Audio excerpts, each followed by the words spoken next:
From the Kiss 92.5 studios in Toronto, Canada. Are you ready? Ladies and gentlemen, This is Roz and Mocha. it's Roz and Mocha. What's going on? Hey guys, this is Bruno This Mars. is Selena Gomez. Chainsmokers. Lady Gaga. Calvin Harris. Celestia Cara. This is Ed Sheeran. You're listening to my boys Roz and Mocha. Roz and Mocha. My boys Roz and Mocha. The Roz and Mocha Show.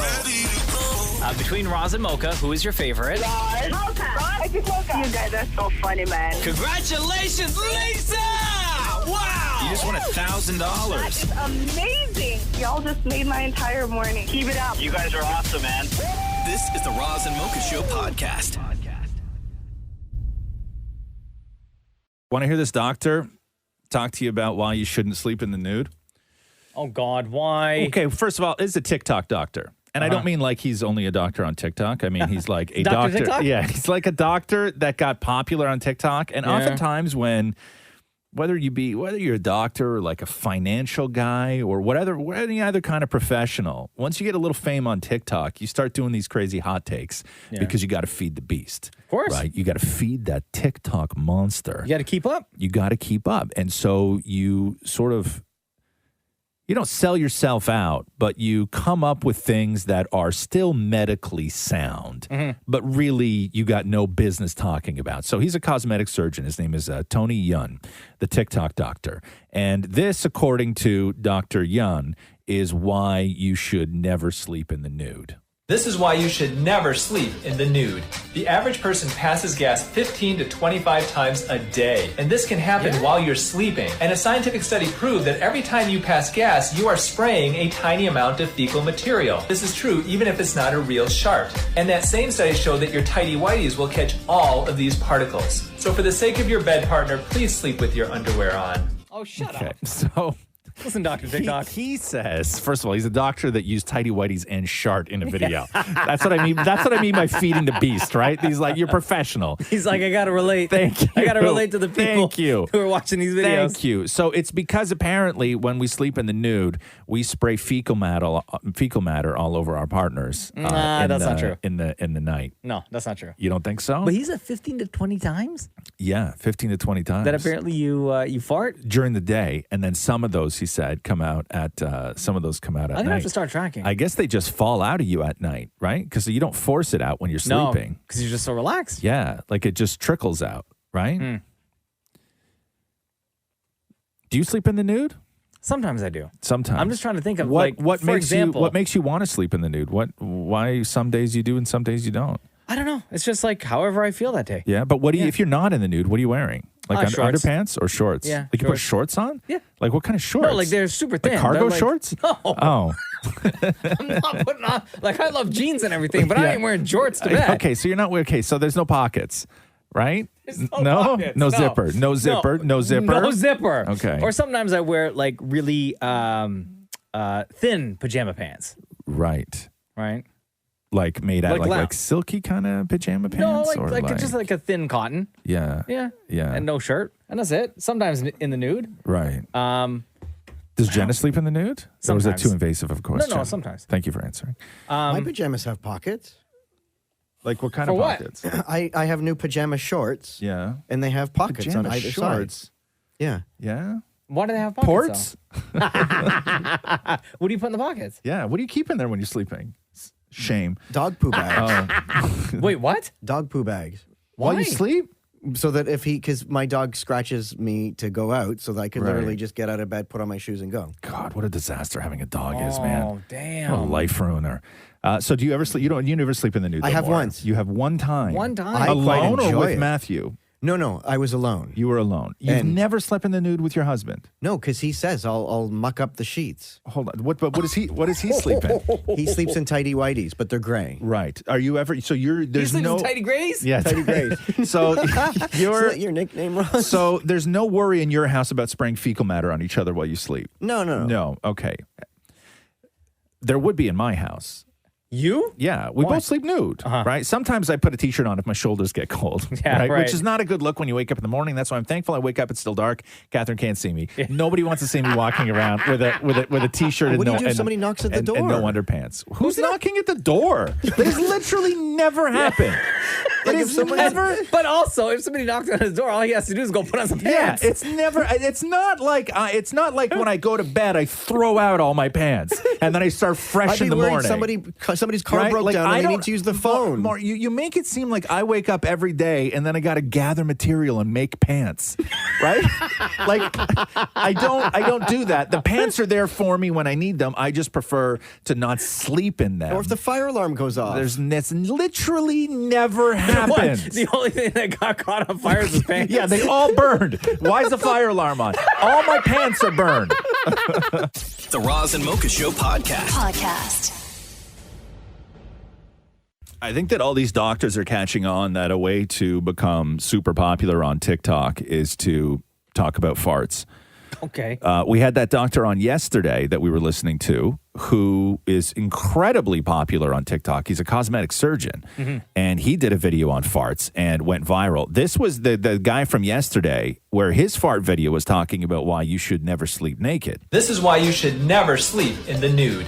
The average person passes gas 15 to 25 times a day, and this can happen while you're sleeping. And a scientific study proved that every time you pass gas, you are spraying a tiny amount of fecal material. This is true even if it's not a real shart. And that same study showed that your tighty whities will catch all of these particles. So for the sake of your bed partner, please sleep with your underwear on. Yeah, right? Spraying. Yes, Spraying. That's the Bruh. word that caught me. Bruh, we had to explain not that long ago what a shart was to Roxy. Oh, no. Yeah, it was fun. So now there's this doctor, Dr. Karan Raj, who on TikTok has 4.3 million followers. Wow. But again, these doctors know that if you want to get like a little bit of press and get people following you, the key is to do some sort of like highbrow physician grade commentary on farts. So this is Dr. Raj.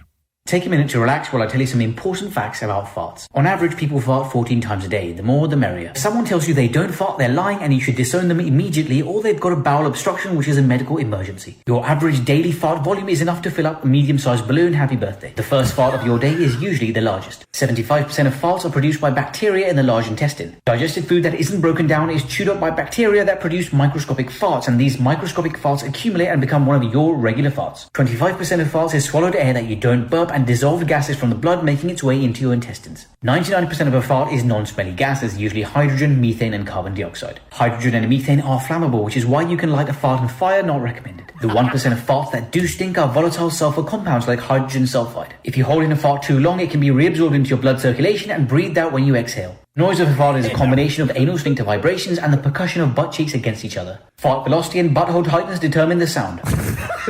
Okay, fart velocity and butthole tightness determine the sound.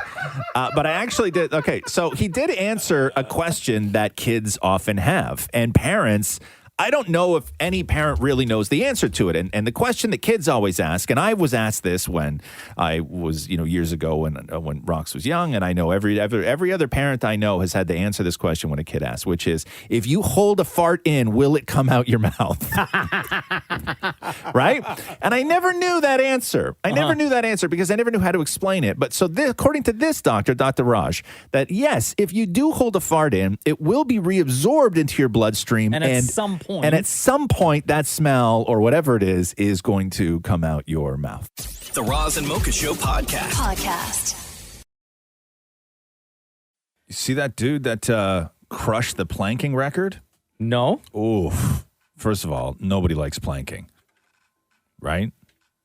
Nobody likes planking. It's hard on the body. It sucks. Yeah. It's just not fun. You have to have the strongest core ever. So the previous record for planking, remember this? It was like 2020. It was like last year. And the guy who did it was a 62-year-old ex-Marine, guy named George Hood. He planked for 8 hours, 15 minutes, and 15 seconds. No. No, not at all. 8 hours, 15 minutes, 15 seconds. My body starts shaking after a couple of seconds. Right. Maury, get in here for a second. How long can you plank before your body starts shaking? Shem, keep an eye on him for me, okay? I start a timer? I guess? What's that? We don't need to start a timer. You're not going to break any records. All right, let me take my. Actually, Shem, start a timer because I want to know exactly how long it is until his body starts shaking. I got you. Okay. Let me take my wallet off. Down you go. Down you go. Down you go. My shoes. Stop pissing around. Down you go. Jesus. Worry about his wallet and I know. shoes. I'd be a great trainer, huh? You know what I mean? Because all I hear is, you know me. I should get down on the ground. Nobody said start. Get down. I said down you go. Start. Just hit the thing. Because here's my thing. Why I'd be a great trainer, right? I am so attuned to recognizing an excuse. Right? Is he shaking? He's shaking. How long has he been shaking? That was 9 seconds. 9 seconds you started shaking. Yeah. I can't even see you, but I can feel the floor moving. That ass. Yeah. Okay, so Maury's planking. You're Oh shaking my God. already. His face is like, Maury, you got to breathe, bro.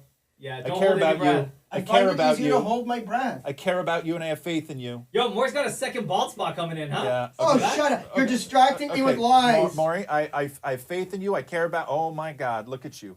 You Yo. look like you're so okay. Now keep that butt up. Keep that butt up. No, your butt stays down. No.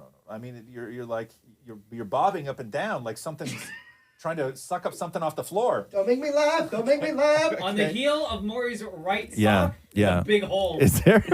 Take a picture of it while he's down there for me. Don't make me laugh. I can't see from here. Don't make me laugh. Okay. While Maury does this, I'll tell you what the new record was. Oh yeah, why are we talking about this again? Yeah. Oh. No wonder Matthew makes you sleep in clothes. Listen to that sound. Yo, you need socks, bro. You need new socks. Look at this big hole in his sock. Okay. So, how you doing down there, Mar? Okay. Ugh. That's a terrible sound. What's he at, Shem? How long? Well, he stopped at 1 minute and 36 seconds. Wow, of hell.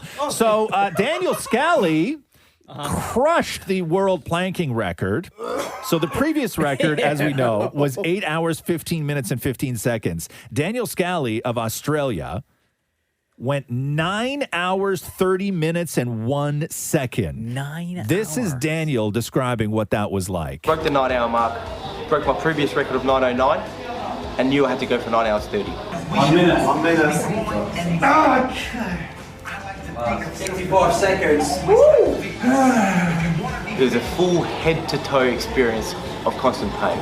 My feet were numb, my knees were burning, my thighs were burning, my left arm felt like it was on fire. 4, 3, 2, 1. He had a guy there with The him. emotion of joy was surpassed anything I've ever felt before. Joy and happiness knowing that I've achieved the goal and achieved getting the record for the plane.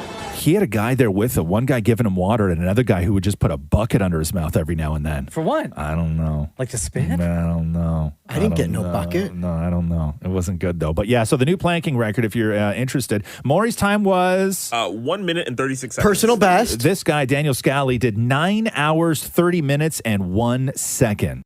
The Roz and Mocha Show Podcast. Hey, Deepa, come on in here for a second. Oh, sorry, my bad. I got to ask you about this. Yeah. And you too, Mocha. Go. So we've talked so much. I know you're getting married this weekend, Deepa. Mm-hmm. And there was a survey that came out talking about sleep because I know that you've had trouble sleeping because you hate your fiance. No.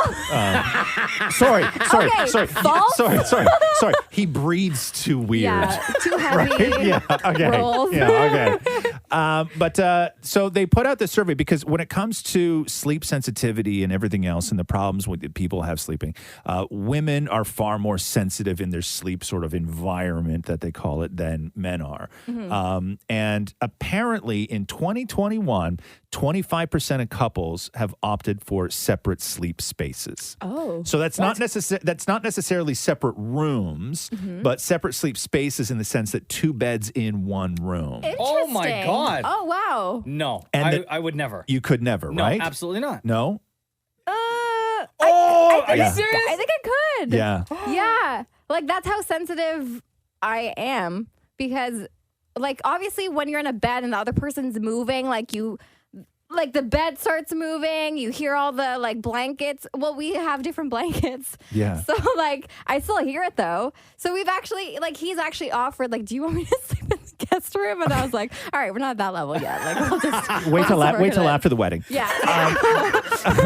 So would you want, say, because here's my question. Mhm. Yeah. So would you want, in your ideal world, one room with you have a bed and he has a bed, Mhm. or in a perfect world, would you like to have a room and he has his own room, or in a perfect world, would you like your own room, he has his own room, and then there's like a third room that you guys can both use? Oh, the smush room. No. The smush room. I think like one room with 2 beds. Really? I think so. I think that would be ideal. Yeah.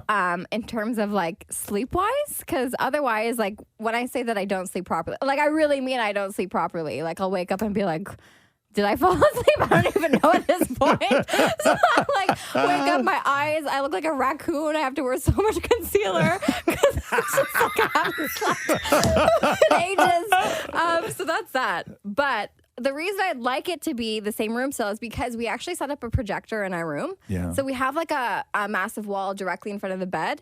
So we'll watch like movies and shows together before we go to bed up on that screen. So I like if everything happened in that room, but we could actually sleep. That would So be the great. only reason why you don't want your separate room is because television? Yeah. Oh, wow. Wow. I remember my grandparents, when they got old, they just converted the dining room on the main floor into their bedroom with 2 beds in it. So there was a point where I remember I was a kid where I went to my grandparents' house and like their dining room was right beside the kitchen, like open concept. Yeah. Mhm. And then the next time I went over, there was 2 beds in the dining room. Oh my God. They not only did they not want like they Wait, just but why? Because they didn't want to go upstairs Was anymore. it like a mobility issue or was it like no, they just didn't. preferred? No, they had given up, right? You know what I mean? Like first they gave up on each other, then they gave up on life, right? And stairs, apparently.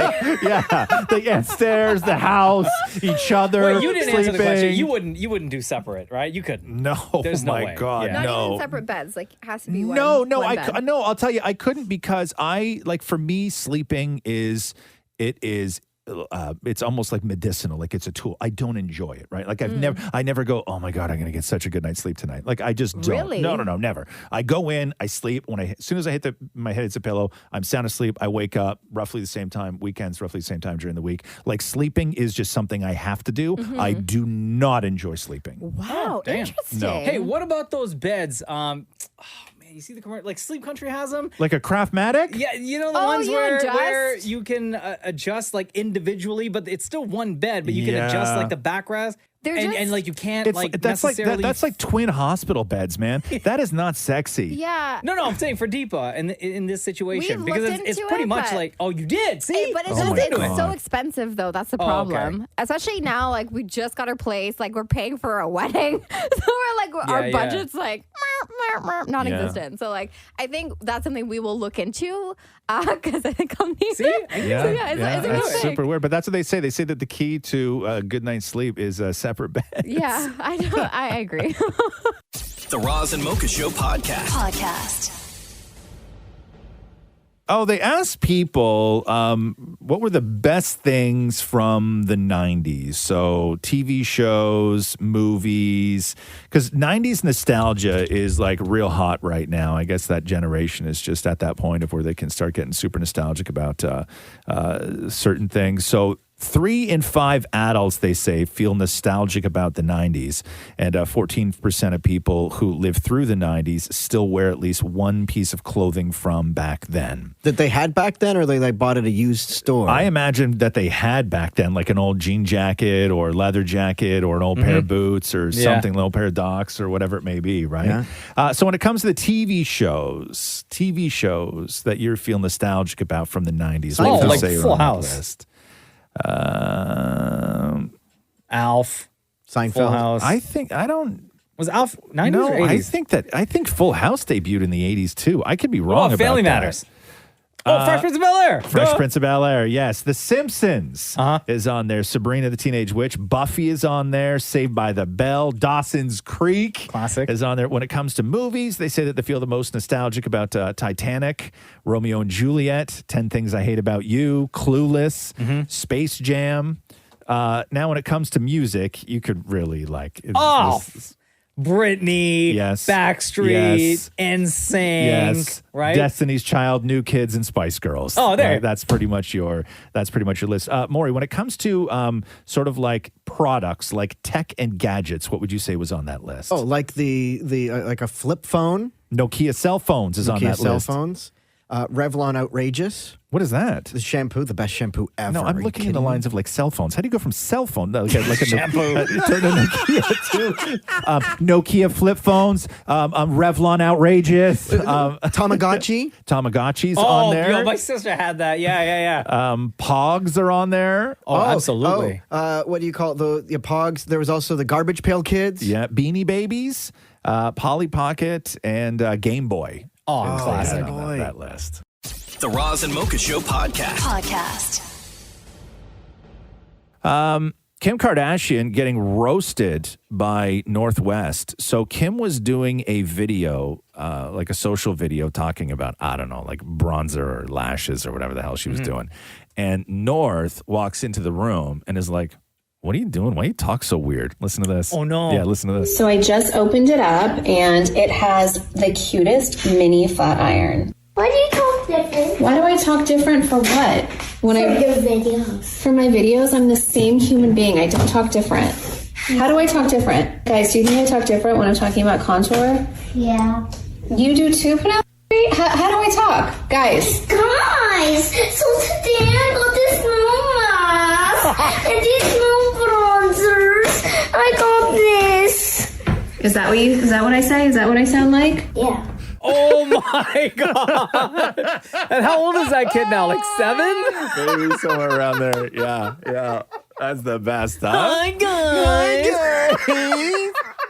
Hi, guys.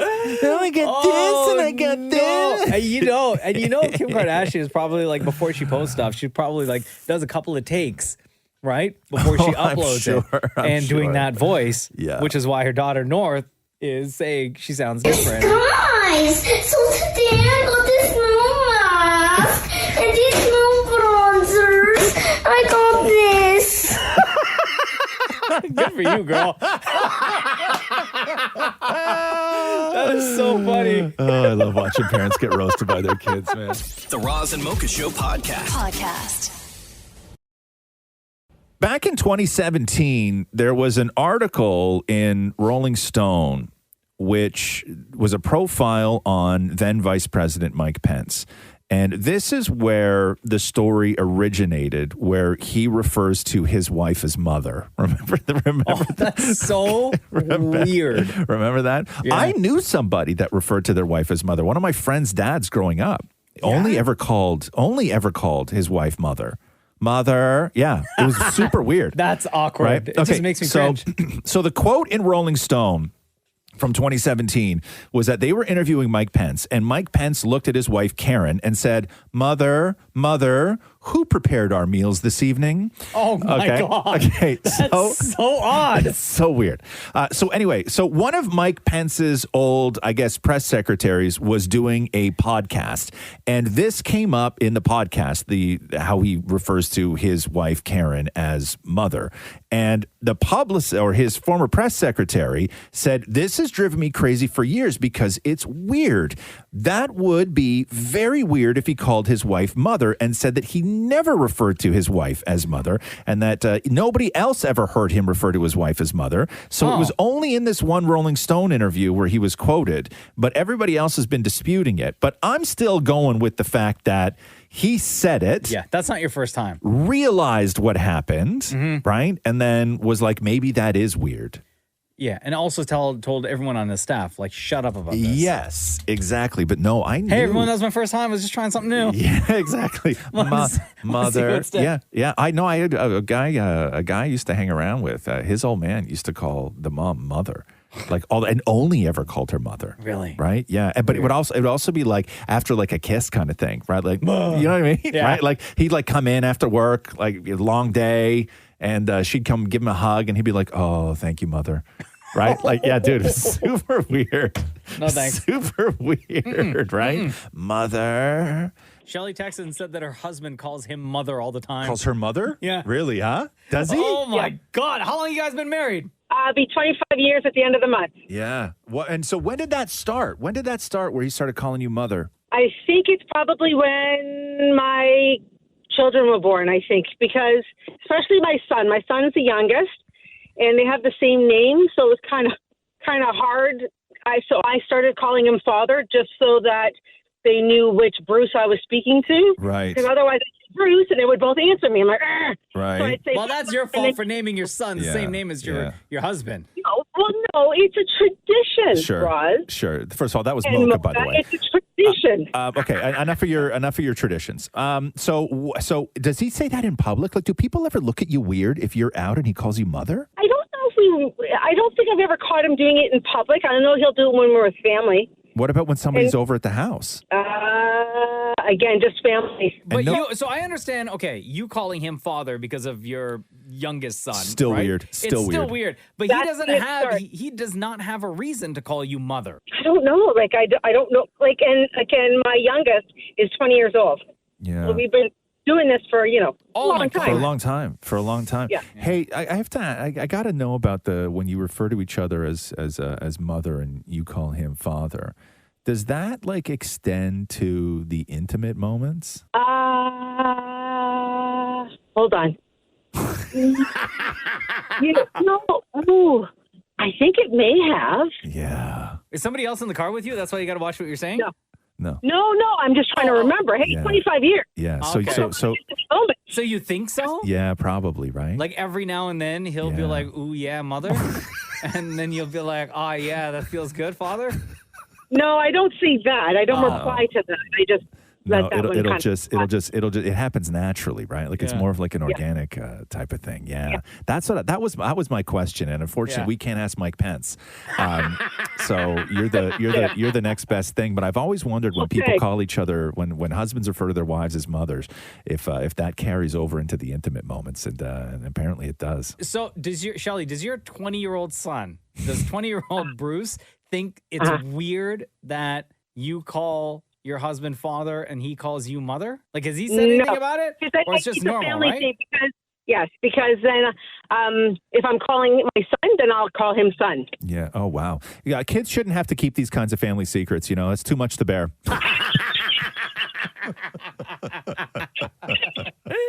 Wow, that's incredible. Well, Yeah. thank you for texting. Thank you for listening, Shelly. No, thank you very much. I've loved you guys for years. I've gotten other people into your podcast. It's just great to go to the ICU and listen to you guys first. Aw, love you lots. Thank you, Mother. You're great. Oh, Thank- God. Ew. Thanks. You're welcome, Mother. Thank you, Mother. Roz and Mocha's Fix My Life. What advice can you guys give me? Okay, so my question is... Got a problem you can't fix? Roz and Mocha got you. Hello, Joey. Welcome to the Roz and Mocha Show. Hey, how's it going? Good, buddy. How are you? I'm doing good. How old are you, man? I'm 24. All right. And what's your question, or what's your concern? Well, I was just wondering, Roz, you work 2 jobs and still have a life. I need help, please. You wrote us this. Roz and Mocha, fix my life. I work nights and I find it hard to balance work and personal life. I feel as if I work all week, then come home in the morning on my day off, and then I sleep my 2 days off away. How can I balance work and personal life so I can have some fun instead of constantly working 24/7? Should I switch to days, or will I be in the same rut? So the old work-life balance thing, huh? Yeah, that's exactly right. Okay, so the first thing you need to know is just right out of the gate is there is no such thing as work-life balance. Yeah. It's impossible. Okay. And it's a phrase that people throw out there as, I believe, some sort of recruitment tool. It makes companies sound great when they say that, they're behind a work-life balance. There's no such thing as a work-life balance. Maybe at one time, clocks defined the separation between what you did for a living and your family time. The whistle goes, everybody runs down the stairs of the factory at 5 o'clock. You're home at 5:40. Dinner's on the table at 6, and then it's family time, right? Yeah. That doesn't exist, and I don't know if it's ever existed to that extent. But every day is like, for me, every day is triage. Every day is figuring out what the most important things are in that moment, every single moment of my day. And the main thing that I would say for you is, do you work nights? Yeah, I do. See, it's tough because you can work a lot of hours and still manage to have quality family time. You absolutely can. But what you cannot do is you can't live in an alternate timeline from the rest of your family. Mm-hmm.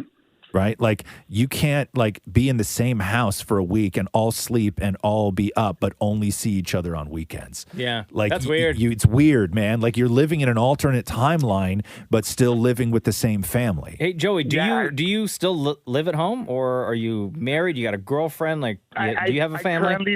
I moved back home recently, so yeah, so I do live with my parents. Okay. Oh, so you don't have a family? Yeah, I do. So I have a sister, brother, a mom and dad. But you don't have kids. No kids. No kids.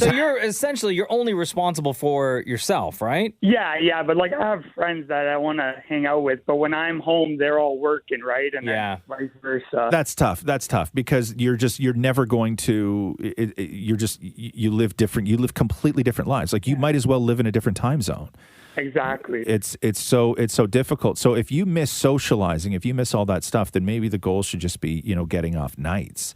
But I will say this, from working a ton of hours and still trying to find time to be with my family, and I will be the first to say that with the amount of hours that I work and 2 jobs and everything else, you work this hard so everybody that you love can have everything, right? And and it's not even just about the money, but just like you don't want worry in your house, and I don't want worry in my house. But is there part of me that I fear that we're going to get 6, 7, 8 years down the road, and my kid's going to feel like she got ripped off because of the amount I worked, and I wasn't around as much? Maybe, don't know. But I don't know. It terrifies me. I disagree with that. I don't Terrifies think she will. me. Yeah, but you spend a lot of time with your family. I don't think that anyone would ever say anything otherwise, right? I don't know. It's a worry. It's a worry that I have.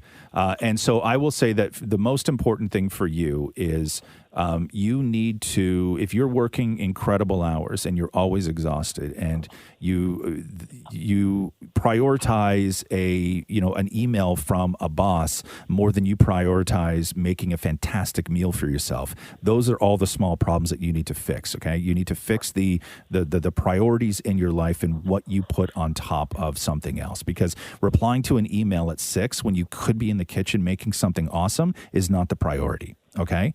And you got to find something in your day, something to do every single day that makes everything else you just did worth it. Mm-hmm.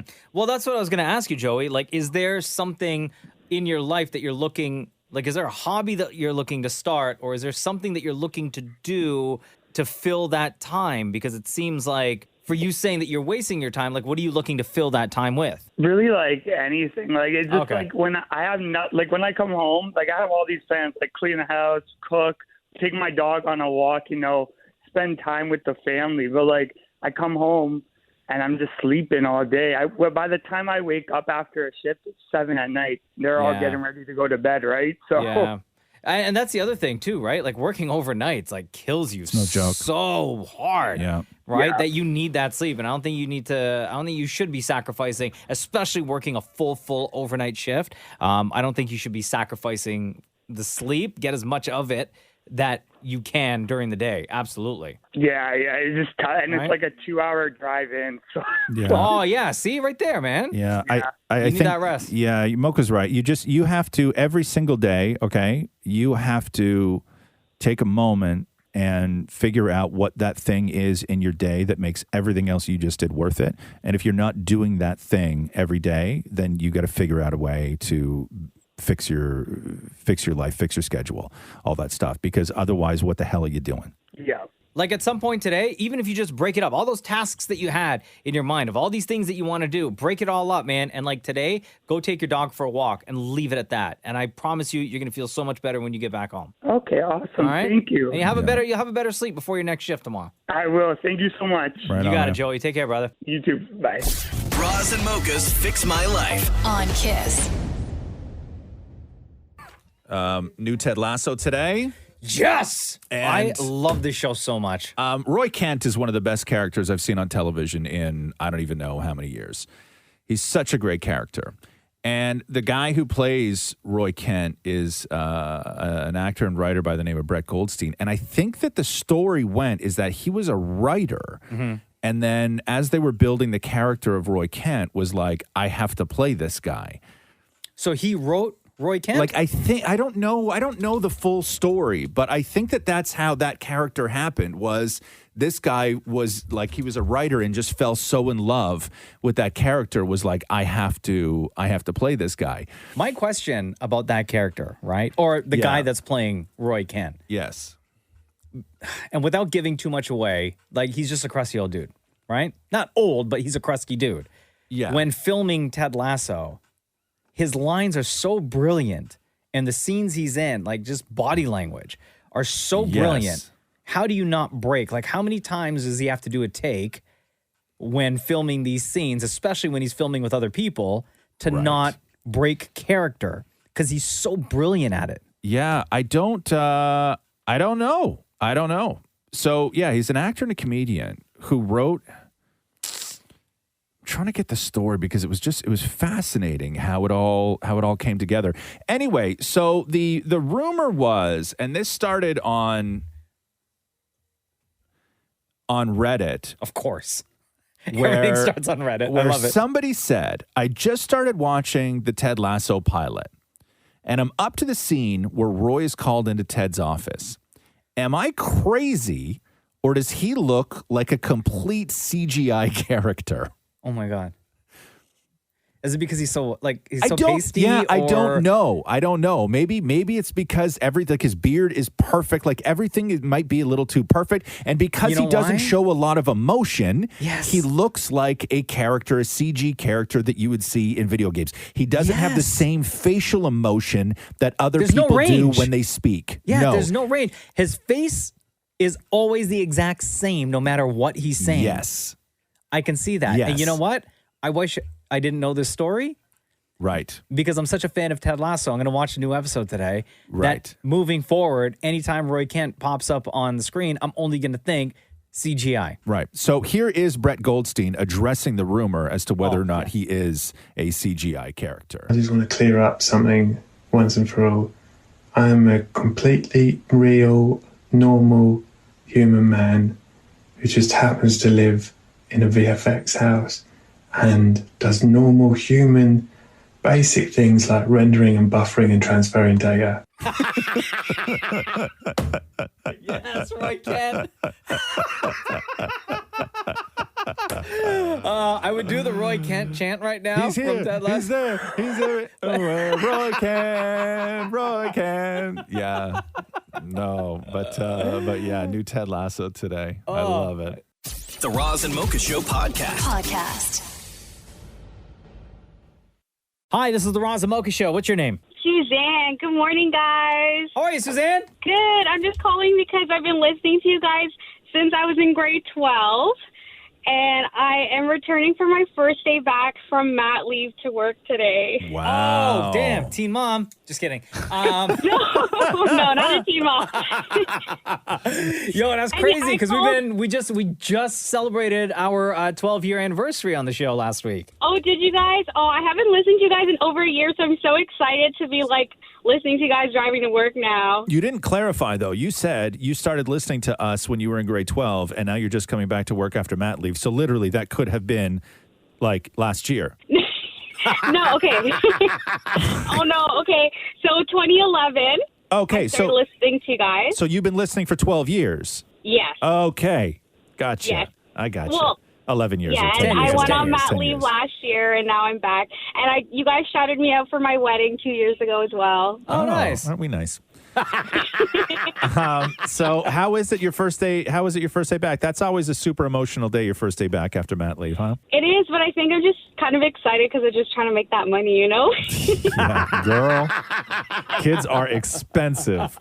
They are. Yeah. What was the biggest surprise for you when it came to cost of a kid? Like, what did you realize? Oh my God, that costs that much? Okay, well, first of all, diapers you go through like crazy. Yeah. Yeah. And then when my daughter started going on formula, it was like every week I was buying like the bottles of formula. I was like, no. Yeah, it's expensive. So what you do is starve her? What do you mean, no? Well, maybe. No, just kidding. Yeah, I would say when Jenna had Cruz, the biggest surprise for us, or for me at least, was how many diapers a kid goes through. God, it's incredible. Just in a day. It's incredible. When they're babies, right? Yeah, and you stress out when you start doing the math late at night. It's like 9:30, and you're like, God, we have 4. Right? And you know what I mean? And you're like, then you start looking on your phone for where the nearest 24-hour shoppers God, is. It's the worst. You start doing math, right? Like it's just. I think it's so speaking of, I terrible. think I need more diapers though. Yeah, probably. Well, welcome back to the workforce, Suzanne. Welcome back to the Roz and Mocha Show. Congratulations on everything. Thank you. And between Roz and Mocha, who's your favorite? Oh, guys, don't do this. You know how it Okay. works. Okay, I have to say Mocha only because Mocha has the craziest laugh and I have the craziest laugh too. There you go. Much love to you, Suzanne. Thank you so much. Thank you guys. Bye. The Roz and Mocha Show podcast. Now that people are slowly getting back to regular life, getting back to going to school, a lot of people getting back to going into offices, like our building right now, in the past couple of weeks have been looking busier and busier every single day because the more and more people are coming in, and a lot of people are excited to be coming in. And I think a lot of people are excited to not have those kind of meetings over the computer anymore, over Are Zoom they, though? or anything like that. Because I found this survey of the top things we're sick and tired of hearing people say on Zoom. Right. Now, I'm looking at this list, and these are all things that every single one of us in this room have said or have heard in a meeting before, but like way early in Zoom when people were still trying to figure out Zoom. Nobody knew what Zoom was. For example, can you all hear me? Oh, yeah. Oops, we lost you there for a second. Probably the most famous one. You're on mute. That still happens now. Another thing that we're all sick and tired of hearing on Zoom. Sorry, my connection sucks. And then, please mute yourself if you're not speaking. There's always going to be that one person in the meeting that yells out, technology. Yeah, technology. Another thing that we're sick and tired of hearing on Zoom is, I love your background. Oh, God. Remember when that was a thing? Yeah, that's like when people used to say, oh, my God, I love your phone case. Shut up. Just stop it. A couple more to go through here. Let's talk about it offline. I'll get that to you by the end of the day. That one seems normal. And can everyone see my screen? That happened to us like 2 weeks ago. But what else are you supposed to say, though? I know. Right? Like you can you all have see to, this? Or? Yeah. I mean, I know we're sick of them, but some of those things are like, they're necessary, right? We just ended every Friday, our family did Shabbat Zooms. Yeah. And this past Friday was our last one. We did it every Friday for 2 years. Why? And Why is this Friday the last? Because most people are double vaxxed and some people are going over to the... you're going I back haven't to- gone yet, but people are getting together and everything. So they're like, there's no point doing the Zoom. So we did every Friday for 2 years. I saw that part of the family more than I ever have. So yeah, I guess. Yeah. And you're one of those people that like seeing your family. You know what I mean? Where there's a lot of people that don't, and this has been glorious for them. It's been pretty awesome. Yeah. You know? Yeah. So when everybody else gets back together, are you still going to be on Zoom, or are they not even going to include you? No, I'll eventually go back. Yeah. Yeah. Wow. Can you hear me? Yeah. Oh my God, I love your background. The Roz and Mocha Show podcast. Last night on James Corden, they did carpool karaoke, and it was James Corden, Billy Porter, Camila Cabello, and Idina Menzel, all from the Cinderella movie. And I guess they were doing carpool karaoke on their way to the premiere is when they shot this. And that was only 2 weeks ago. Yeah. And so one of the things that they did in the car was, if you remember, nobody knew who Idina Menzel was because Frozen back in 2014 was the most popular piece of culture out there. Oh, yeah. And she performed at the Academy Awards, and John Travolta came out to introduce Idina Menzel. And if you remember, he completely screwed up her name. From the Oscar-winning animated movie Frozen, Please welcome the wickedly talented one and only Adele Dazeem. Idea Menzel, beautiful. That was Okay, Adele Dazeem. Yeah. Adele Dazeem. And so they brought this up in the car last night. James Corden, Billy Porter, Camila Cabello. After all this time. After all this time. And so this is, obviously you're going to hear James Corden. Billy Porter's the other voice. And Idina Menzel talking about, what that night did for her. Adina, like when you had to perform at the Oscars, that must have been That one was of the what I was most going to say if you nerve-wracking- asked me. I was going to say, yeah, it was the 8 seconds after he screwed up my name. Yeah. I had 8 seconds to say to myself, at first I felt really sorry for myself, like Meryl Streep's out there is my big break, and he just at my name. And then This is John Travolta got your name wrong when he introduced you. Adele Dazeem. And then at 8 seconds, the band starts, and I'm like, get your together. Come on, this is your moment. Like, stop worrying about that he messed up your name. Sing, bitch, Sing! And you did! I was watching! I just had to get to, but I was so nervous. I had meditated on this moment. I was going to sing to my son to really just put perspective everything. Yeah. And then all went out the window. But retrospectively, how do you feel about that It moment was the greatest now? thing ever happened. And listen, Yeah. I was sitting in my house, and he said your name wrong, and I said, she's going to be a household name within 24 hours. Have you seen John Travolta since? Have you spoken to him? He's written so many nice apologetic Oh, no, yeah, you have to. Send flowers. He's so kind. And he would to make up for it, he would fly wherever at this point. He's so Oh, sweet. my yeah. God, that's and I just always say, no worries, because it was the best thing that ever happened. Isn't that great? So great. But so true, though. Like one screw up like that from somebody like John Travolta on a platform like the Oscars, that is what makes you, right? The Like that wickedly talented one and only Adele Dazeem. But the worst part was the one and only. You know what I mean? The one and only, and then I'm going to screw up your name with the one and only. Wickedly talented one and only Adele Dazeem. Adele Dazeem. Adele Dazeem. The Roz and Mocha Show podcast. Yo, big up Cardi B. Gave birth to a baby boy on Saturday. Oh, yeah. How dare she have a baby same day as Beyonce's birthday? Oh, excuse me. Are we Just playing. not even allowed to have a birthday? I'm just Or kidding. give birth to a child because it I'm just interferes kidding. with the great Beyonce? Queen B, baby. Didn't announce the name of the baby boy just yet, but I love the photo of Cardi B holding the baby in the hospital, laying on the hospital bed. Offset is standing right next to her. Yeah. And they are covered in a Louis Vuitton blanket. No, are they really? Yeah. It's yeah. the best. That's so Cardi B. It's the That's best. so great. Yeah. I read that Donald Glover is doing a show for Amazon, sort of loosely based around a character like Beyonce. I think it's called The Hive. What? Like a fictional version of, I guess, some sort of pop star thing. He's exec producing or part of his deal with Amazon. Really? Because he's also doing Mr. and Mrs. Smith, the TV show Mr. and Mrs. Smith. And Phoebe Waller-Bridges was supposed to be his female lead. Wait, Mr. and Mrs. Smith, like the movie? Like the movie, yeah, the Angelina Jolie and Brad Brad Pitt movie. Oh, wow. Yeah, so Okay. so part I'm of into his that. deal, because he has this huge Amazon deal with Prime, and so I guess his two For TV projects shows or like for TV and for movie? TV shows. Oh, wow. Yeah, Okay, for TV good for shows, him. and I guess movies as well. I don't Yeah.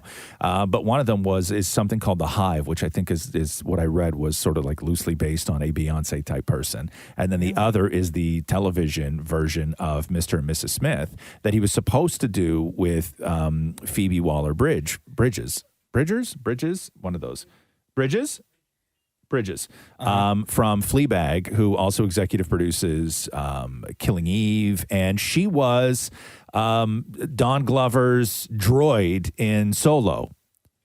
She was his sexy droid in Solo. Yeah. Right. So, but she just left. She just left the project because I was really looking forward to that. I don't know. Apparently, it was creative differences where she wanted it to go one way and Donald Glover wanted it to go another way. So you think the show is just going to be like these two? I think it's going to be trying two to assassins living together. living together, but living their separate lives and trying to hide it from one another. Yeah, because I quite liked Mr. and Mrs. Smith. Oh, so did I. I thought it was really, great. I really loved the premise of it. Yeah. And I love that they. I just wonder how long you can go for a television show like that before they have to then encounter one Well, another. because they have to be hired to kill each other, right? Like and that not climactic care. moment. Yeah, but then I guess you could sort of go off the other way, and then they can like team up and do whatever, and be like a spy couple and this kind of thing. Yeah. But I think you could at least do like 2 seasons out of them trying to hide it from each other. Yeah. Right. I think that'd be cool. So it hasn't been announced if he's starring in it. He is. Oh, he's starring in it. Yeah. Or He's Mr. executive Smith. producing. Both. Oh, wow. Both. Okay. He's creating it and starring in it and, I like and him, exec man. producing it. But yeah, so I was really looking forward to that because I love those two together. But she's not in it anymore. But I'm really curious to see what The Hive is all about because that's like, even if you're Donald Glover, you have to be real careful with what you even try to fictionalize with Beyonce. Oh, yeah. Like very careful. Like her fans would. They come for you. Right? Like end your career almost. Yeah. Like they come for you. But anyway, what did we start talking about? Oh, Cardi B, right. Yeah. Congratulations. The Roz and Mocha Show podcast. So people found Matt Damon's secret Instagram account. Oh, yeah? What is it? So Matt Damon was doing an interview where he was talking about social media. Yeah. And he said, quote, I never saw the point, and I feel better and better about that decision as time goes on. I understand wanting to be connected to everybody on Facebook, but my life is so full. I'm connected to everybody I need to be connected to. And then Twitter, I just reflexively didn't believe that my knee-jerk response to something was necessarily something that should go all over the world. Because anytime Matt Damon has ever said anything about anything, even though his heart's in the right place, he gets killed for it. All Like the time. during Me Too and during BLM, and then didn't he just have something right now with What is it, Shem? Yeah, it was with the F word. for the gay slur. The gay slur. I got you. Right. And that was horribly misunderstood as well. But anytime he opens his mouth, he gets killed for it. So secret IG? So he, I guess, in an interview was saying that, yeah, but I do have a Instagram account. And what he said was, he's like, I don't use it a lot. I just use it to like sort of check in on family and everything else. But in the interview, he said, yeah, I have like 76 followers and I've done like 40 posts since 2013. Okay. Modest. Okay. That took people about 2 seconds to find it. What is it? It's not something dumb like real Matt Damon, is it? No, it's Spell it. What is it? It's Oh Damn Matt. Oh. OD Yeah. AMN MATT. Like Oh Damn Matt. Doesn't exist anymore. Okay. So what's that? Yes, it does, Maury says. I don't see it. It's Where right is there. It? Oh, damn, Matt. Oh, because I was doing OH. No. O. Oh. ODAMNMATT. So what happened is that people are so quick to figure this out because they start saying, okay, who would follow Matt Damon? Right? Well, Ben Affleck. Sure. Other people as well. Uh-huh. So then people start going to famous people's Instagram who don't follow a whole lot of people. And then they start looking for like specific people, suspicious people that those super famous people follow that don't have a lot of followers, that don't have like a profile picture, that aren't verified. Like, why would these people? So they found that Chris Hemsworth and Pedro Pascal both followed Oh Damn Matt, who that account had exactly 76 followers and 40 posts. And it was instantaneous after he said that, how fast they found his account. And I wonder how many people, because I'm on the page right now. Yeah. The follower list has not gone up, right? Obviously. You probably have to request because it, right? I wonder how many people hit follow to get that request. Yeah. And like how many notifications. Oh, hundreds of thousands. Oh, damn, Matt. Hundreds of thousands. Has to go through and hit like decline. Yes, yeah. Hundreds of thousands, I'm guessing. Right? Yeah. Yeah, absolutely. But even that information, like even saying I have 76 followers and 40 posts. But do you know, like, people found it instantly. Y'all need a hobby or this is their hobby. Do something else. Like, do you know how?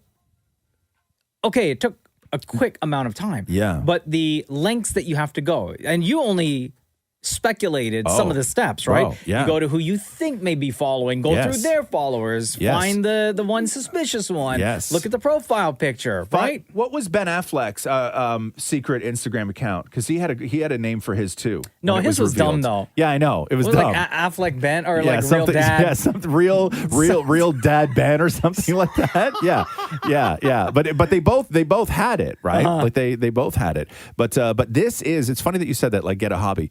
Detective work online and sleuthing and sort of like social stalking and all that stuff is the hobby for these people. Yeah, that because I these wouldn't people know where to that start. do it. I would probably, like you said, figure some people that he's friends with, Yeah. like good friends with, Yes. and then try going to their pages. But then, like, I'm not going to sift through like the amount of followers that.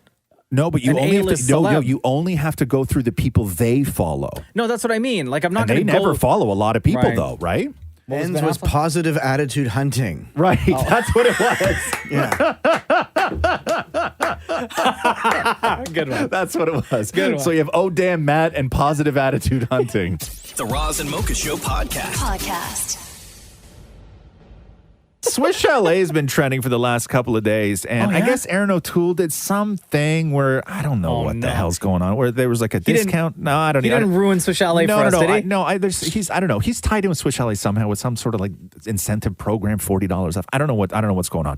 But everybody's talking about Swiss Chalet, and I saw something on Twitter yesterday which started a fight, and I don't know where the tweet is, but I've been obsessing about this tweet for almost 48 hours now, or 36 hours now. Hit me. And somebody within all of this chatter about Swiss Chalet asked the question, when it comes to chalet sauce, do you dip the chicken and fries in the sauce, or do you pour the chalet sauce on all of it? Dip. And they said there's only one correct answer.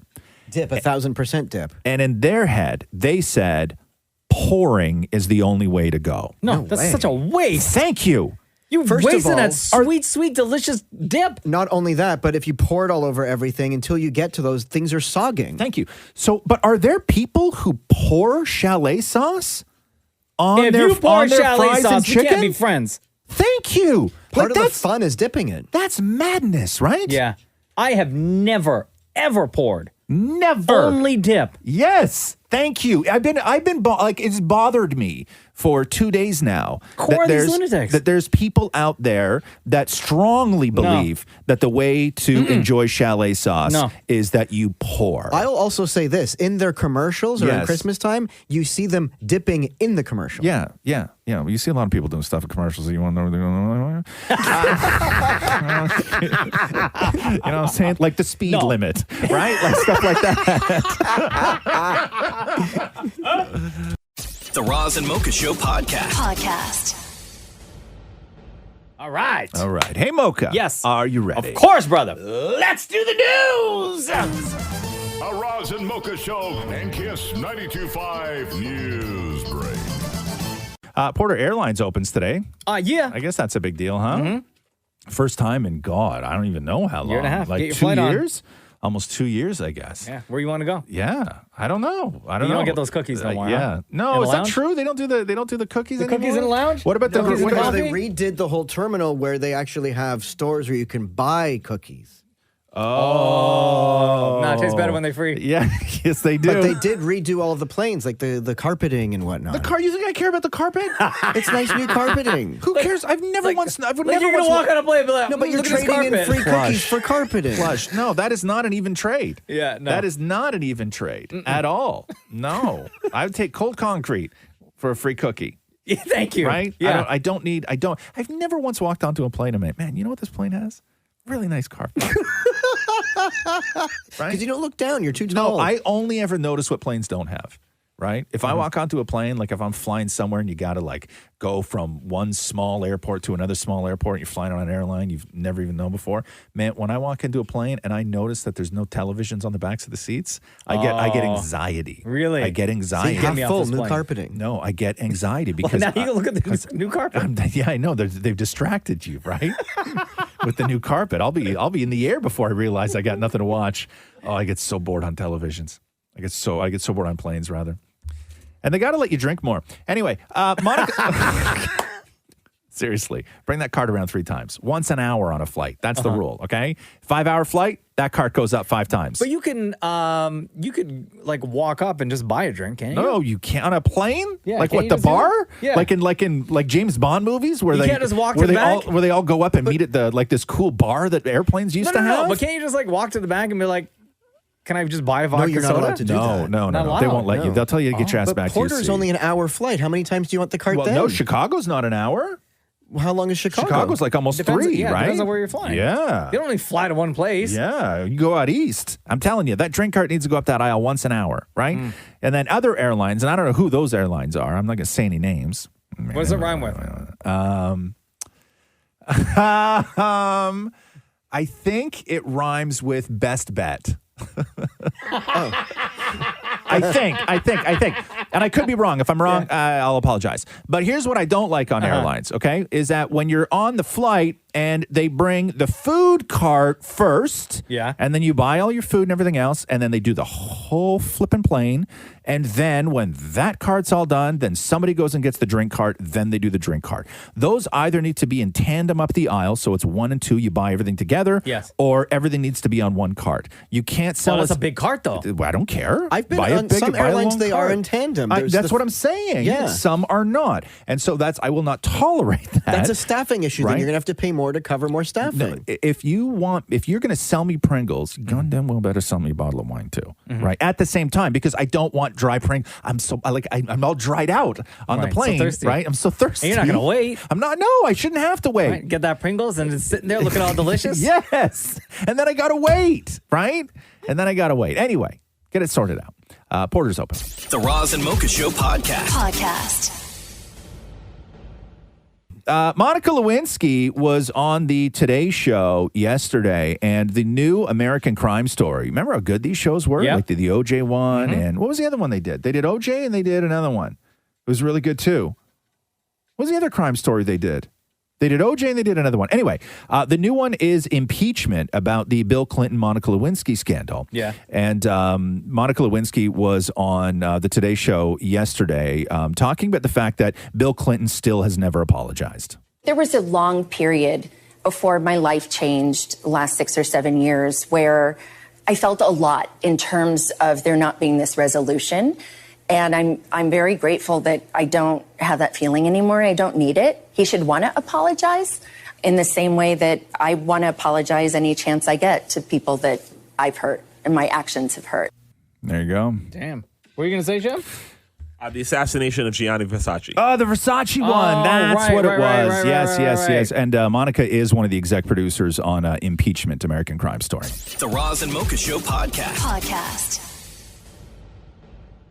Amazon has grabbed the new Justin Bieber documentary. Justin Bieber One World will premiere worldwide on Prime on October 8th.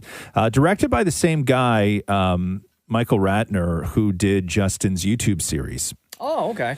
The description of the documentary reads, the film follows Bieber and his close-knit team in the month leading up to his New Year's Eve show as they rehearse and construct a monumental stage with adhering to strict health and safety protocols. The film also captures personal self-shot moments between Bieber and his wife, Haley. So that's the description. So it's everything leading up to the New Year's Eve show at the...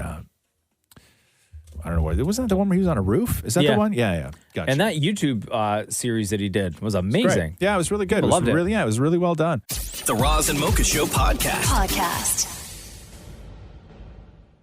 Britney Spears' dad, Jamie, has filed a court documents to dissolve Britney's conservatorship, terminate it immediately. So Jamie Spears wrote that his daughter is, quote, is entitled to have this court now seriously consider whether this conservatorship is no longer required. Recent events, they go on to say, related to this conservatorship have called into question whether circumstances have changed to such an extent that grounds for an establishment or a conservatorship may no longer exist. It goes on to say that as Brittany has said again and again, as he has said again and again, that all he wants is the best for his daughter. They go on to say that if Brittany wants to terminate the conservatorship and believes that she can handle her own life, Jamie Spears believes that she should get the chance. So this is now have been going on since 2008. Wow.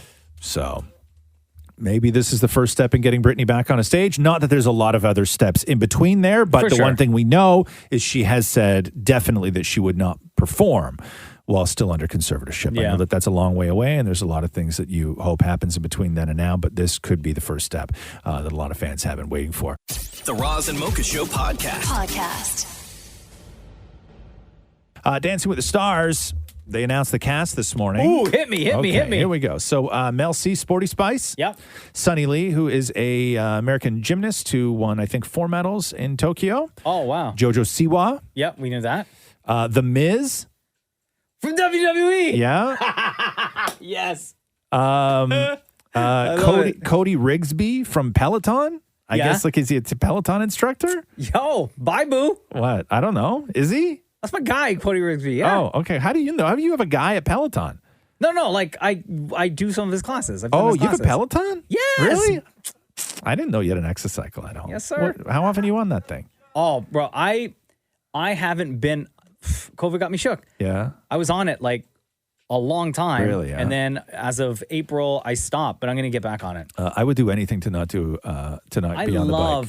Bro, I love I'll those do classes. I'll do the stair climber. I'll do the treadmill. I'll do anything. The bike, I have no time for it. I love all those classes. Really? I take so many of them, yes. Yeah. Because I think it's because when I was a kid, I used to really like riding a bike, right?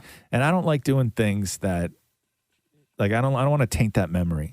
Yeah. I don't like the bike. Hurts. It's not fun. So shout out to Cody Rigsby. Yeah. I'm looking forward to him. Bachelor Matt James. Brian Austin Green. Nice. Iman Shumpert, who is a pro basketball player, New York Knicks. Yep. Olivia Jade, who is the daughter of Aunt Becky, who went to jail for the college admission scandal. Oh, my God. Yeah, that's right. Amanda Klutz. Wait, wasn't she also... Broadway dancer? Hold on. Wasn't Olivia Jade, didn't she also try out for AGT or something? Or America's Got Talent? No, American Idol.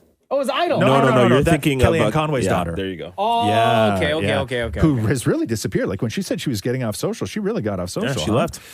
Crazy. Kenya Moore, Miss USA, 1993. Jimmy Allen, I guess country music singer. Christina Chu, who is a philanthropist and one of the stars of Netflix Bling Empire. Melora Hardin, who is, I guess, was known for the TV series of Dirty Dancing. And finally, before we wrap up the new cast of Dancing with the Stars, Martin Kove. Who? Kreese from The Karate Kid. No! Yes. Are you serious? Yeah. Yeah, the bad guy from The Karate Kid, the original Karate Kid. Is there a problem with that, Mr. Lawrence? Exactly. Yeah. The Roz and Mocha Show podcast. Did you ever watch Blue's Clues when you were a kid? I was way too old for Blue's Clues. Blue's I don't Clues even know what a Blue's Clues is. Is huge in our house. Okay. The new kid that they have playing with Blue. Yeah. He is amazing. So years ago, Steve Burns, who was the main guy on Blue's Clues, up and left the show. And I guess at the time, kids who watched that show were quite devastated that he left. And then 20 years later, I guess it is, he made a video in his Blue's Clues outfit, with the music and everything else, addressing all those people who were children then that are now sort of grown now. So here's a little bit of Steve Burns. Hi. You got a second? Okay. You remember how when we were younger, we used to run around and hang out with Blue and find clues and talk to Mr. Salt and freak out about the mail and do all the fun stuff. And then one day I was like, oh, hey, guess what? Big news. I'm leaving. This is my brother Joe. He's your new best friend. And then I got on a bus and I left. Oh, my God, my heart. So he went to college is what it was. And there was really no explanation because you never get that really on kids shows, right? No. And I will say on the new season with on Blue's Clues with Josh, every now and then, like in the early episodes, Steve and Joe would show up, but like play characters, but you still knew it was them. I got Dressed you. up like as detectives and stuff like that. So this is Steve Burns with his message to all those fans as Blue's Clues celebrates its 25th anniversary. We started out with clues, and now it's what? Student loans and jobs and families, and some of it has been kind of hard. You know? I know you know. And I wanted to tell you that I really couldn't have done all of that without your help. And in fact, all the help that you helped me with when we were younger is still helping me today, right now. And that's super cool. I guess I just wanted to say that after all these years, I never forgot you. Ever. And I'm super glad we're still friends. Thanks for listening. You look great, by the way. Why is Steve from Blue's Clues making me tear up right I now? know. Isn't that great? Yeah, it's pretty special. I know that show meant a lot to a lot of people. So anyway, there you go. That's Steve Burns, Damn you, Richard Steve. from Blue's Clues. 2 decades almost since he left that show. Yeah. Still awesome. Still awesome. The Roz and Mocha Show podcast. News from WWE, Mocha. I'll start with this right now for you. WWE released a statement saying that Paul Levesque, a.k.a. Triple H, underwent a successful procedure last week at Yale New Haven Hospital following a cardiac event. The episode was caused by a genetic heart issue, and Triple H is expected to make a full recovery. I don't know if he's ever had... Has he always had heart problems? I don't think so. This is the first time I've ever heard of this. Yeah, I think maybe you don't. I think what you have a heart episode. I think it's probably one of these things where he had an episode and was probably scared to death. And he went to the hospital and they said, well, here's the problem. And he's like, well, how the hell did that happen? And they were like, well, it's genetic, right? Yeah. Sometimes you don't even know you have a genetic heart condition until it becomes a problem. But I worry about guys like that. I worry, with the hard life. Well, the size of you and the hard life. And Yeah. I'm not saying he took steroids. I don't know, at some point in his life. Back but in the day. you know what I mean? There's a chance, Yeah. right? You got to at least assume, And maybe. then after all these years, Yeah. like he just celebrated his 25th anniversary Yeah. of being with the WWE. Yeah. Right. And after all that time, Yeah. And when you're just that big, right? know. Like you're that, you put that much strain on your heart. you know Like, what? it's Triple just- H now is not like he's big, but he's not like big like Triple H from No, 20 years ago. No. But Right? but anyway, I so hope he gets better. Triple H on the mend, expected to make a full recovery. Also, Better Call Saul, Bob Odenkirk, he posted a picture of himself getting his makeup done yesterday on set and said, "quote Back to work on Better Call Saul. So happy to be here and living this specific life surrounded by such good people." He was filming the 6th season not that long ago, like a couple of weeks ago, and collapsed on set because he had a heart problem. No word on exactly what that heart problem was, but he seems to have made a full recovery and is now back shooting And he's season 6. He's one of those guys that when you heard that news, Crushing. like everybody felt it. Yeah. Everybody felt it. Yeah. And you saw the love he was getting Yeah. on social, right? Yeah. He's such a great dude. Yeah, no, he really is. He's put himself, and it was crazy because did I ever see Bob Odenkirk like before Breaking Bad? Do I ever No. remember seeing Bob Odenkirk in I anything only know before him Breaking Bad? as Saul Goodman. Yeah. And now he's done other stuff since, Sure. right? But I don't know if I ever knew Bob Yo, Odenkirk that before Breaking Bad. That Nobody movie that he was in? Yeah, you like that? Oh my God, I Yeah. love it. If you haven't seen Nobody with Yeah. Bob Odenkirk, he's so good at it. Yeah, it's good. Oh. Yeah, he's good at it. What's that, Maury? He was on an episode of Seinfeld as one An of episode of Seinfeld. As one of Elaine's. You came running in here Yeah. to drop One an of- episode of Seinfeld. He was one of Elaine's boyfriends in a 1996 episode of Seinfeld. Oh, well, look at how wrong I am then. He had, I should have known. I All should have those Seinfeld recognized him. I remember that. But Bob Odenkirk, having only done better, like really for the most of us, we only know him from Breaking Bad. He really put himself just through the way he is, because it was not based on a character. A lot of people who people fall in love with, they become America's sweetheart, this kind of thing. Yeah. It's based a lot on the characters they play. You fall in love with those characters, and then they take on that sort of nice guy persona, right? You don't even actually know if these people are nice in real life, but you love them for the characters they play. Bob Odenkirk played a dirtbag, an absolute scumbag, but somehow in real life, people fell in love with him, and he's in the category of like Tom Hanks, where completely. he's universally loved, and Yes. it was an incredible achievement. And you're right, when he passed out, when he collapsed on set, the outpouring just from everyone was incredible. Got to make you feel good about everything you've done in life. Roz and Mocha Q&A. Yo, Kate, what's going on? It's Roz and Mocha. Hi, guys. How are you? Good. Was Maury being really weird with you? Maury forgot my question. Maury called Kate to get her on the phone, and we can hear Maury talking to Kate, and you just, I don't know why or what it is about you, damn it, Maury. No offense, but you are creepy as man. Every single time you have to deal with somebody, whether it's on the phone or in person. Yeah. You are so weird and creepy. No, you're confusing. I'm trying to be professional. No, because you were with me. Hello, Kate. It's Tim. Hello, Kate. It's do you remember your question? I remember the question. Anyway, Kate, go ahead. Go welcome ahead to the with your podcast, question. by the way. Yeah. So my question was, did your family have any games growing up that just your family played? Oh my God, great question. Games that just my family played. Like they invented their own game? Yeah, like I the conversation came up between my friends and I when we saw that family that did the cake flipping. So we know that they probably are the only ones, or at least very few that play that game as a family. What's the cake flipping? Explain that to me. It was a video that went viral of this family that whenever there's like a birthday or a celebration of some sort, they have like a sheet cake and they flip it. And if they can catch it, then, you win, I guess. But it's, so they probably took about 30 videos and compiled them together and put it on the internet. Oh, wow. And so my friends and I were just talking about what kind of games did you guys play? Do you have any games that just your family played when you were growing up, Kate? We had a few. One that I remember was when I was young, my mom and I would, we would just be hanging on the couch and we would look at each other. And I would probably be like 5 or 6 years old. And she would be like, "Are you ready for a pajama race?"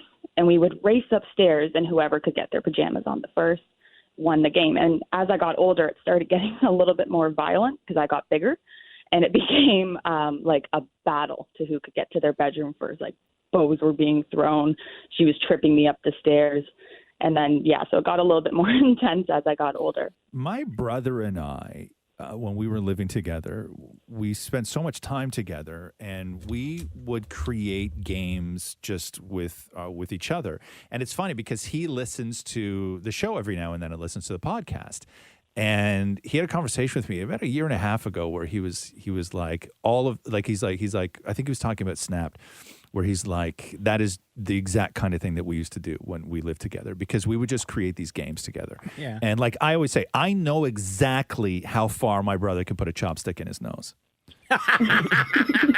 Because we had this ongoing battle for about a year where we would just sit on the couch and try and figure out ways to like not have your eyes water and go deeper and deeper and deeper. And we would just sit there on the couch for a full year until one of us finally got to the point as far deep on a chopstick as the other one couldn't. Yo, you can cause some like serious damage. Was there ever any blood? Yeah. No blood. No blood. So we also had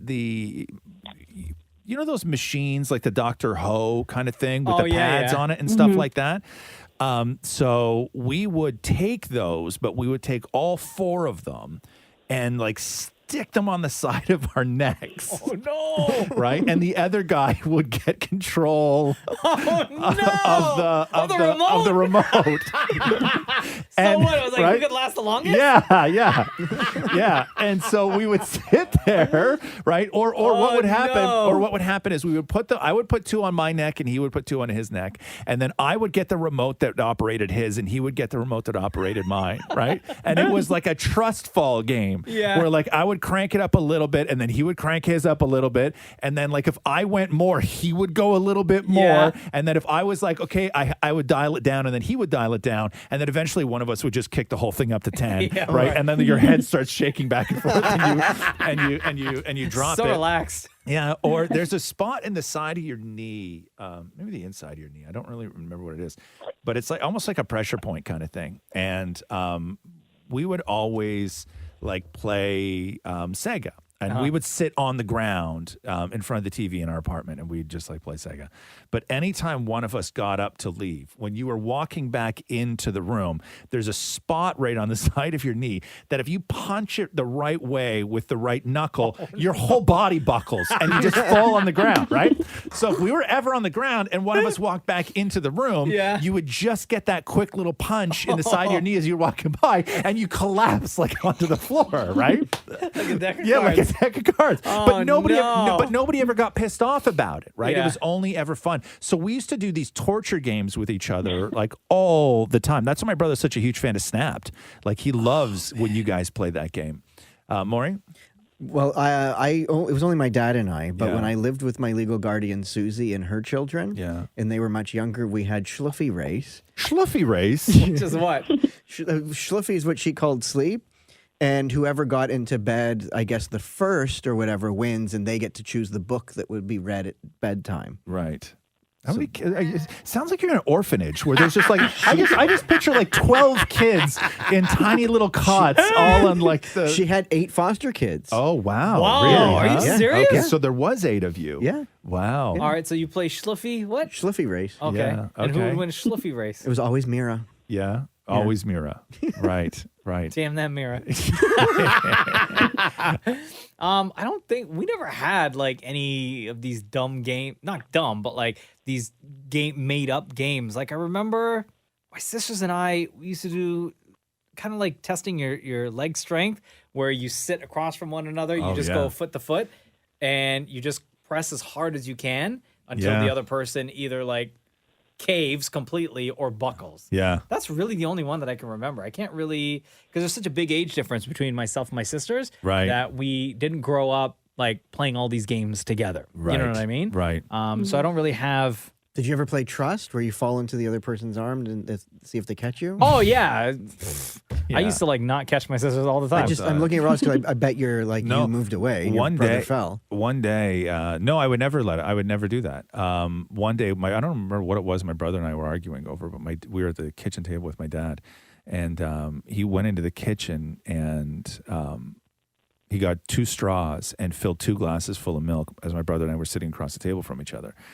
And he was like, the only way, he's like, whoever finishes first gets to pick the thing or do the thing or whatever the hell we were arguing over. And we were like, okay, cool. So I lean over the table, he leans over the table, and he puts his straw in his mouth, and I put my straw in my mouth. And then my dad goes, all right, you guys ready? And we were like, yeah. And he goes, oh, by the way, through the nose. Oh, no. Yeah. Yeah. And then so we took the straws out of our mouth and we put them in our nose and we put one finger over the other nostril. Oh, no. Yeah. So you had to go through with it. Yeah. And Who so won? Who so won? he did. He won. I lost. But we both drank an entire glass of milk through our nose, through a straw. No. Yeah, because my dad set the rules, right? Where does it end up? What's that? In The your milk? belly. Like it comes out your mouth. Like it's just disgusting. The object wasn't to ingest it all. The object was you had to empty the glass, right? So it's like running out everywhere. You're coughing. It's going all over the place. My mom sat at the other end laughing. Go boys. Yeah, exactly. Kate, this is wonderful. Thank you very much for joining us on the podcast. Yeah, thank you guys for answering my question. Have a great day. You too, honey. Bye-bye. Thanks. Bye. All right. Charmaine says this. I have to know Roz's excuse for this. On episode 281 of the podcast. What'd I do? This is so funny, man. Like, you got to be careful what you say on the show, man. What'd I do? On episode 281 of the podcast, he talked at great length of his new lasagna recipe. But if I recall correctly, and I'm pretty sure I do, Roz refuses to make lasagnas in the summertime, which is why he will not make one for Dammit Maury unless the weather has been consistently 0 degrees or below for 3 to 4 days straight. Did he bring any of the new lasagna recipe in for Dammit Maury? First of all, it's 5 straight days. It's 5 straight days below 0. No, and I made a lasagna in the summer. Yes, I did break my rule. I made a lasagna in the summer because I did find a new lasagna recipe that I desperately wanted to try. And it turned out to be my favorite lasagna that I've ever made, ever. Yeah. But no, I did not bring anything in for Maury because the rule still is Maury, I will make a lasagna and Maury can have some if we hit -0 for 5 days in a row. And there's just no question about that. And that continues this winter. When I remember when you made your lasagna this year, this summertime. Yeah. Where it was I was so upset. He was upset. He was upset that you made a lasagna for your daughter and didn't bring any for him. Yeah, I know. So weird, right? Yeah. Yeah, it's like all about him. Like I had a great day too. Me and like Rox, we made the sauce together. Like we bonded all day. It was such a beautiful day. The two of us making this lasagna. I taught her how to make a bechamel. Like all this stuff. It was a huge day for me. And Maury's like, because I couldn't imagine you standing at the table going, "We got to save a little bit for Maury." You did not enter his mind at all. In there lies the problem. Yeah. Oh, No, okay. I don't. Jamie says here, when buying a full shopping cart of groceries, do you pay first before bagging, or do you bag first and then pay? I don't think there's any other way except bagging. See, at my grocery store, they pretty much bag it as they are scanning everything in. Well, I think that with this, the only way it can go the other way is if you're at no frills. Yeah, that's the only way. Oh, gotcha. Where they just they throw all your food down the conveyor belt, and then they just take 2 bags. They look at it and they're like, "Man, that's 2 bags," and then they just throw 2 bags on top of it. Or you have to find a box. or you have to find a box. And then you got to do it. You got to do it yourself, right? So in that case, because I would feel nervous to rush to bag everything. Yeah. If I paid first, so I would wait till I had all my groceries and then I would pay. Yes, Let the next person in line wait. I always bag first because I don't want any of my stuff to get mixed up, because there's always, you run the risk of, because they're going to start as soon as that next person's there. They're going to start throwing their groceries down, and there's only a tiny little divider, right? And they barely look. But I think the only way, you're right, Maury, is if you're at a no frills. Also, you have to go quick and put the stuff in the bag while they're doing it, because they have the conveyor belt going and everything's mushing together at the bottom. Yes. Yeah, it's not cool. Like no frills is no joke, right? Like you gotta be on your game when you go to no frills. Yeah, you can't be an amateur going in there. No, you cannot. Right? Yeah. Marla says here, Roz, does your throat ever hurt or get sore when yelling, "Let's do the news"? Because you sound like you're one yell away from having a raspy throat permanently. Wow. No, is that the only time you yell a day? Yes. Okay. Unless I don't know. I yelled at the television last night. Why? Because I'm still watching that show Alone. Right? Alone. Where they take all the people and they just stick them on the island. Prime? No. It's you can order them on Apple, but I just watch them on Hulu. Has all the episodes, Okay. and we're on season 3 right now. And so they take these people and they just live out in the wilderness, and they have to film everything themselves. And there's 10 people, and then you can tap out at any time and hit the radio, and they'll come and get you on a boat. But the thing is that you don't know when you're there. They don't tell you how many people are left. Mm-hmm. And it's whoever can stay there the longest winds up winning $500,000. And there was this dumbass yesterday, this kid from somewhere just outside of Toronto. I don't even know where. Really? Yeah. So this 22-year-old who I had such high hopes for, and just like a dumbass, he made a dumbass move where he was walking with an armful of bamboo through a forest I guess they're in Argentina this season, and he tripped, and the dumbass didn't have the cover on the front of his axe, and he wound up slicing his own arm. Oh, no. Right? Wait, so you're mad at him? You didn't feel bad for him? You were mad at him? Not mad at him. That's a dumbass move. Yeah, that's a rookie mistake. It's a rookie mistake for somebody who teaches survival for a living, or is a survivalist or a live off the land kind of person. Wait, did he stay or go home? No, he went home. He couldn't stop the bleeding. Another woman made a dumb mistake too, where she was trying to make kindling out of a log. So she had a log and then hit it with the axe. Once you get small, you have to sort of hold it and just tap the axe on the top of it. Then you let it go. Then you axe down. Yeah. She didn't let it go, and she went to hit it on the axe, and the axe slipped off the side, and the axe landed right on her thumb and went all the way down to the tendon in the bone. She cut the tendon. She cut the tendon. Oh no! Right? Yeah, They must sign a waiver that you can't sue. And they're filming this whole thing, right? And then so in Patagonia, they're walking around. They dropped them off helicopter, boat, whatever it is that makes it, where they're all separated by like 10 miles kind of thing, and mountains that you can't climb. Yeah. And like one guy goes to find a campsite, and he's like, okay, cool. So this looks like a good spot. And he's like, what is that? And there's just a big clearing, an open clearing. And all that's in there are massive bones. Bones? Bones. Human? Yeah, no, from everything, from like elk to wild boar to everything, because the pumas hide in the trees and they'll jump down out of the tree and attack something from behind. No. And what he found was their kill den, where they drag them and eat them and take everything off the bones. And this guy, literally, they dropped him off 100 yards where he's supposed to camp and survive from a puma's kill den. Oh, I would have tapped the radio. I'd be like, I'm done. No, so they start making traps and stuff, these guys.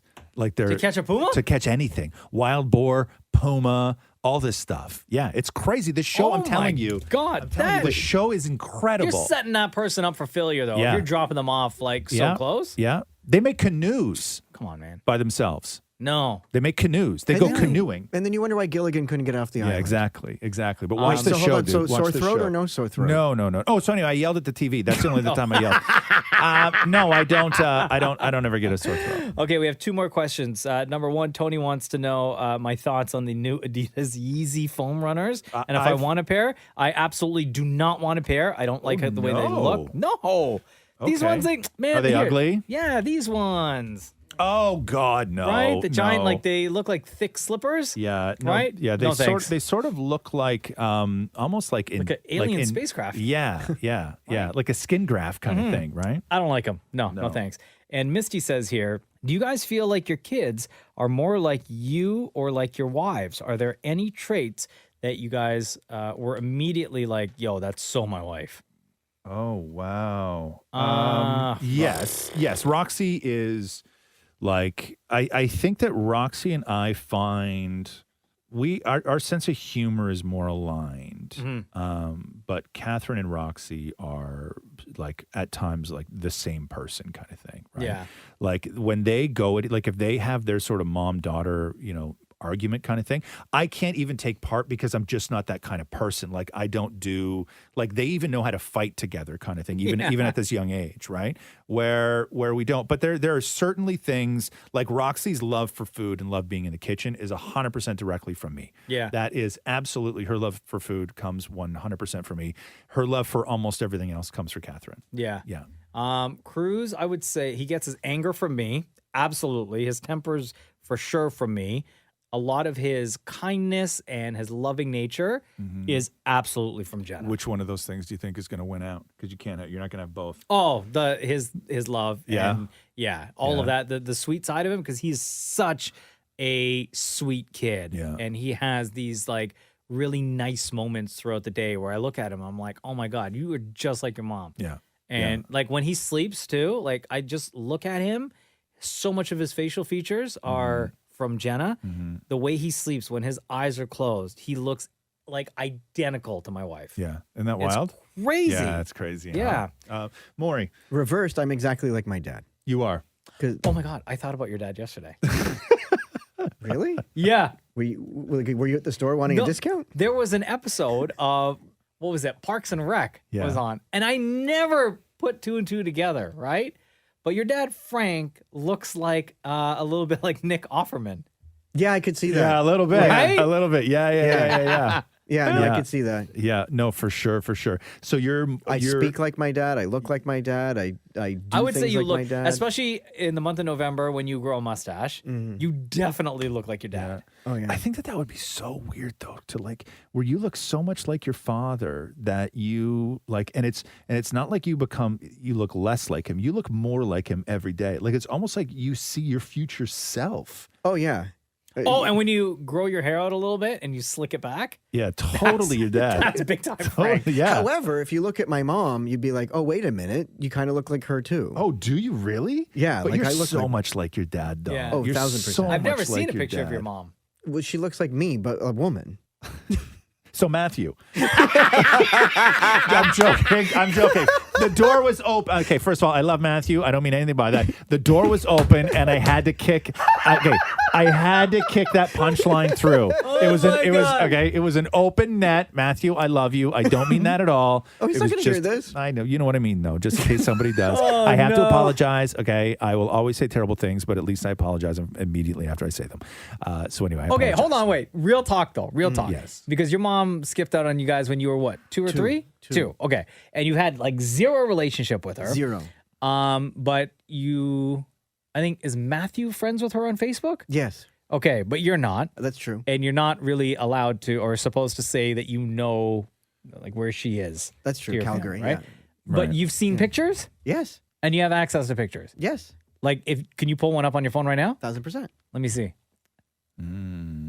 We all know like what Dan Moore's dad looks like. Yeah. We know what your stepmom looks like, what your brothers look like. I even know what like your grandparent, like your nana looks like, Yeah. I know everything. and granny. Is it a current picture or is it like an old timey picture? No, I'm going to her Facebook. Okay. Oh my God. Hey, come over here. Holy cow, dude. Really? Yeah. And that's like an old picture of her though, right? Yeah. Oh wow, yeah. Jeez. Holy. Yeah, that means that like, so yeah, your parents look very similar. They look like siblings. That's just kind of weird, right? Yeah. Oh yeah, I guess if you were to put a mustache on Yeah, her, yeah. she'd look a little bit like Frank. Yeah. Here's Wow. This is her now. Let me see. Oh yeah, very similar. Who's that? It's my sister's daughter. Oh, you ever met her? No. Yeah, that's crazy. Let me see. Yeah, I mean, you still look way more like your dad, Frank, but The old lady. not the 22-year-old. Oh yeah. I think you guys have the same eyes. Yeah. Wow. Yeah, that's wild. But I don't remember what the question. Oh, who's more alike? No, it's a slam dunk with more. You were Frank 100%. Oh yeah, and with Roxy, I always assume she's exactly like Catherine. Anytime I've met Roxy, she is carbon copy. Yeah. This has been great. Thank you very much for that question, Misty. Thank you, everyone, for your questions. Feel free to load up the comment section on Instagram at Kiss925. We'll post a picture that reads Ask Roz and Mocha, because this is where we get your questions from. This has been the Roz and Mocha Show podcast. Thanks for listening to the Roz and Mocha Show podcast. Catch the guys live Weekday mornings from 6 to 10. on Kiss 92.5 Kiss925.com. or download the Kiss 92.5 app.